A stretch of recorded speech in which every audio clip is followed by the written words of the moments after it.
In this video, I'd like to give an introduction to the advanced variation of the French defense. So the French defense typically arrives at this position, and white's pawn on e4 is under attack. And one way to deal with that is to advance it to e5, and that's known as the advanced variation. So white gains some space and cramps black. White's controlling the f6 square, so the knight can't be developed naturally. But he's also controlling d6, so the bishop can't go there. And with the pawns fixed on these light squares, black's bishop on c8 is very bad and hard to get into the game. And that's often referred to as the French bishop, and it's a problem for black. The only way black can make any progress and get his game developed is to attack white's pawn chain here in the center. There are two ways to attack it. You can attack the d pawn, or you can attack the e pawn. Black usually begins by playing c5. That's the most popular move in the position, attacking the base of the pawn chain. If this pawn on d4 disappears, then the pawn on e5 will be very weak. This diagonal is open, and some beginners like to give a check on that diagonal, but that's a mistake. That's just helping black. Black will block with their bad French bishop, and if white exchanges, black's very happy about that. So white got rid of his good bishop for black's bad bishop. So don't ever worry about that check. Okay, so after c5, black is threatening to get rid of that base of the pawn chain, which white needs to maintain. For example, white should not take the pawn on c5. Black will just develop their bishop, take the pawn back, and now the pawn on e5 can be attacked. And it's not easy to defend. White doesn't want to push the f4 pawn and open up this diagonal. His king just won't be safe. So that's going to be hard to defend. Black can attack it with knight c6, queen c7. You can even attack it with the other knight. So it's not a good position for white. All right, so white needs to maintain this pawn.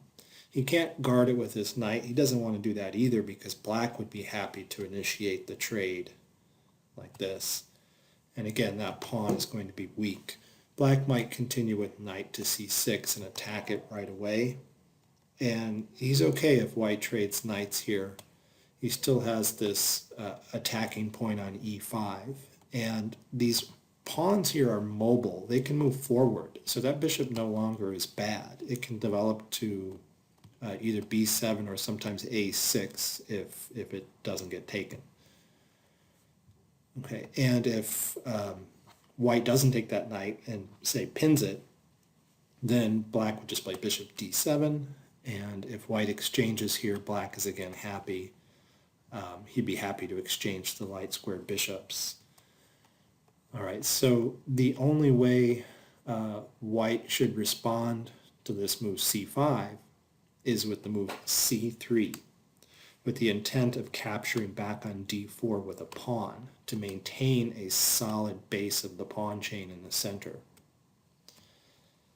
Okay, now here there are different ways to play. This is just an introductory video. We're going to take a look at just a few ideas here. But what black normally does is pile up the pressure on that d4 point. And it's actually quite hard for white to defend it. It's very difficult for white to play this position if he doesn't know the theory. It's more natural for black to play this. So black's going to pile up the pressure on d4, and he usually does that with knight to c6 and queen to b6. And those are generally his next two moves, and if he intends to make both of those moves, it doesn't matter what order he does them in. But I will mention if you play queen to b6 first, it gives you another option. For example, knight to f3 is a common reply, adding support to d4. Instead of putting more pressure on d4 with knight to c6 now, black can play this kind of rare idea, bishop d7, with the idea of getting the bishop to b5 to trade off that bad bishop early. So the queen on b6 is supporting that. Okay, but we're not going to take a look at that in this video. We're going to take a look at the lines where black plays knight to c6 and queen to b6 in some order. Okay, so if you look at d4 now, black is attacking it 3 times with the queen, the knight, and the pawn. It is defended 3 times with the pawn, the knight, and the queen. But black is going to get another attacker on d4 very soon. He's going to use the knight on g8, and the knight can get to f5 in 2 different ways to attack that pawn. And white has to be ready for this. If you don't know the theory here, it's very easy to go wrong. For example, some players might play bishop to e3 to support the pawn. Well, that drops the pawn on b2. So that bishop needs to guard that pawn. That's one issue here. I saw a game that amateurs, that lower rated players played, where white played b3. Seems like a reasonable attempt to get rid of the weakness on b2 so that bishop to e3 can be played. But there's a problem with that move. It weakens the c3 square, and black would trade pawns on d4 and then play bishop to b4 check. I don't think this actually happened in the game, but that's what should have happened. Now, since the c3 square is weakened, white can't play knight to c3 to block. So he has to block the check by putting one of his minor pieces on d2. But whichever one he puts on d2, he's now broken his protection of the d4 square, and black can win that important pawn in the center. Okay, so b3 is a mistake. In this position, there are only 3 moves that masters commonly play, and we're going to briefly look at each one. And I hope to explore all 3 of these in future videos, more specialized videos. Well, the most common move played here is a3. Kind of a strange looking move. I think there are 2 points to this move. One is to keep black from using the b4 square. Like, for example, if we trade pawns here, b4 is now off limits. But more importantly, the idea is to expand on the queen side by pushing b4. Okay. White is trying to deal with his weakness on b2 by expanding on the queen side. Now after a3, there are a couple of common responses by black. One thing black can do is lock up the pawns right away, make the b pawn a backward pawn. If he does that, white usually continues with knight to d2, and that threatens to push the pawn to b3, supported by the queen and the knight, and then that pawn can take on c4 and try to crack open black's pawn chain. Well, after knight d2, almost universally black will play knight to a5 to stop that idea of pushing that b pawn. Okay, and then maybe bishop e2, bishop d7, and sometimes black even castles queenside here. But we won't go any further down that line. Instead of locking up the position with c4, sometimes black plays knight to h6, intending to get the knight over to f5, okay, to put further pressure here. And if he does that, white can follow through with the idea of expanding with b4 on the queen side. Black normally then exchanges on d4 and then attacks d4 with his knight. So he has 3 attackers on d4. White has only 2 defenders. There are 2 common ways to defend d4 now. You can play either bishop b2 or bishop to e3, now that you've expanded on the queen side and you've gotten rid of your weakness on b2.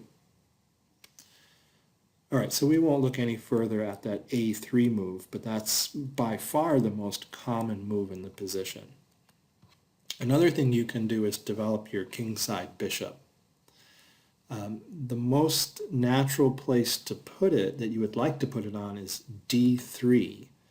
But D3 is sort of misplaced if you put the bishop on D3 because it blocks the protection of your D pawn. Your queen is no longer protecting it.